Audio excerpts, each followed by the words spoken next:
RTC ప్రగతి రథచక్రాల అభివృద్ధికి బ్రేకులు వేస్తున్న అధికారుల తీరుపై ఏబిఎన్ ఆంధ్రజ్యోతిలో వచ్చిన కథనాలు సంచలనంగా మారాయి.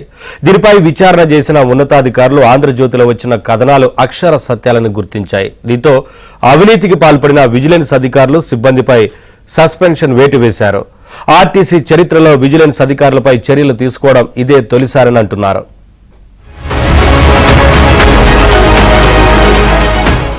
టాప్ గేర్ లో అవినీతికి పాల్పడుతున్న విజిలెన్స్ అధికారులు సిబ్బందిపై ఆర్టీసీ యాజమాన్యం చర్యలు చేపట్టింది. కింది స్థాయి సిబ్బందిని వేధించి పీడిస్తున్న అధికారిని సస్పెండ్ చేసింది. ఈ అవినీతిలో భాగస్వాములై వసూళ్లకు పాల్పడిన విజిలెన్స్ హెడ్ కానిస్టేబుళ్లను సైతం ఇంటికి పంపించింది. చిన్న ఉద్యోగి నుంచి వితంతు వరకు ఎవరిని వదలకుండా నోట్ల కట్టలు తీసుకుంటున్నారు. చివరికి విజిలెన్స్ అధికారుల్ని భరించలేక కింది స్థాయి సిబ్బంది ఆధారాలతో సహా ఫిర్యాదు చేశారు. విచారణ జరిపిన విజిలెన్స్ మహిళా అధికారి కడప, బెజవాడలో అంతా సవ్యంగా ఉంది అంటూ నివేదిక ఇచ్చారు.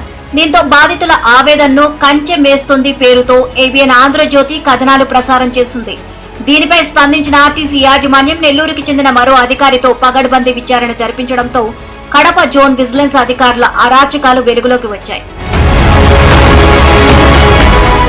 ప్రతి నెల మామూళ్లు, సెలవు పెడితే డబ్బులు, ఆలస్యమైతే చర్యలు, రద్దు చేసేందుకు లంచం, ఆఖరికి వితంతువును బ్లాక్మెయిల్ చేసి 5 లక్షలు గుంజిన వైనం ఆధారాలతో సహా నిరూపితమైంది. ఫోన్లో డబ్బులు అడిగిన వాయిస్ రికార్డుల నుంచి ఫోన్ పే ద్వారా డబ్బులు పంపిన స్క్రీన్ షాట్లు ఆధారాలుగా జత చేసి యాజమాన్యానికి నివేదిక ఇచ్చారు. ఆ నివేదిక ఆధారంగా Kadapa zone vigilance and security officer Rehman ను RTC MD Dwaraka Tirumala Rao suspend చేశారు.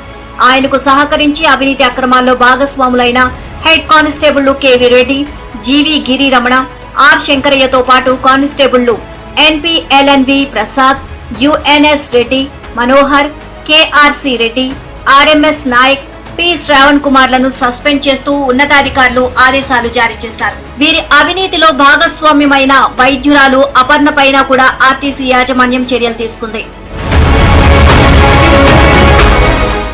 విజయవాడ జోన్లో ఇదే తరహా వ్యవహారాలు చేస్తున్న ఎస్జేఏ దేవదాసన్ బాధితులు తమ గోడు ఏబిఎన్ దృష్టికి తీసుకొచ్చారు.